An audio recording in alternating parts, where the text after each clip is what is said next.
Welcome back to No Recipes, where we elevate everyday meals using tried and true techniques. It's the holiday season, which means it's time for school plays, family shindigs, and last-minute Christmas shopping. It's also the season for Secret Santas, office potlucks, and bake sales. But with all the hustle and bustle, who has time to bake anything?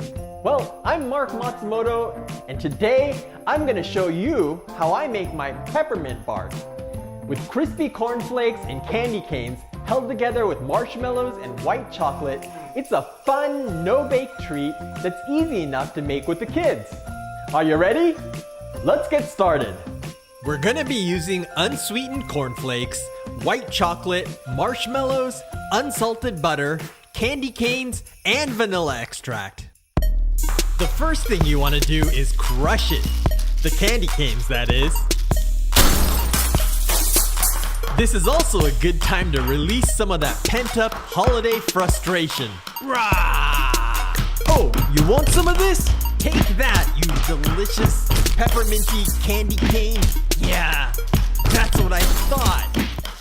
Okay, feeling better already. So, fluffy marshmallows. And butter. And sweet vanilla. Now we just need to pop this in the microwave for about 2 minutes at 600 watts. You want to go slow and low here so you don't burn them. Also, make sure you keep an eye on it so they don't spill over, because that's one mess you don't want to clean up.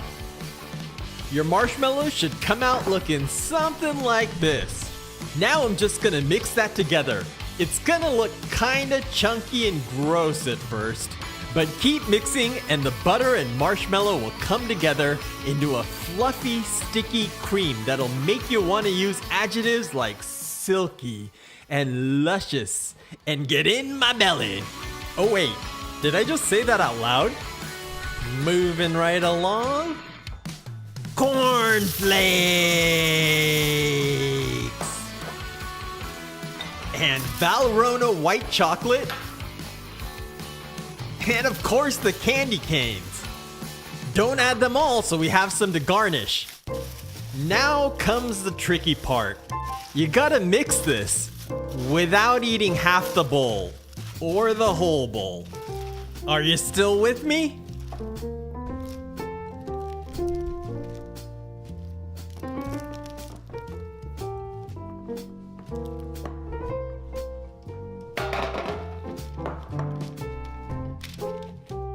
Okay, here's where I rubbed some oil on my hands, foolishly thinking it would keep the marshmallows from sticking to them. I was wrong. And here's where I give up and start using the spoon. Still sticky, but that'll do. Normally, I just press them out onto a parchment-lined sheet pan and cut them up after they've set, but I wanted to do it fancy for you guys. Next time, I'm going back to bars. Okay, let's sprinkle some more candy cane on top for a little more pepperminty goodness. And we're done. Easy peasy, right? Now we just need to throw these in the fridge for a bit to let them set, and they're good to go. All said, these take about 5 minutes to make, and they're insanely good. We're talking crispy, creamy, buttery, and crunchy. And the refreshing taste of the peppermint keeps them from getting too rich. If you're using these as gifts, wrap them up individually in colored plastic wrap so they don't stick together, or you can seal them in an airtight container to keep them fresh. So raid the pantry, round up the kids, and go make a big plate of these. I'm gonna go sneak another one now, but let me know what you think in the comments below. Also, be sure to give us a big thumbs up and hit that subscribe button and notification bell so you don't miss the next one. Have fun with this, kids, and I'll see you next Sunday.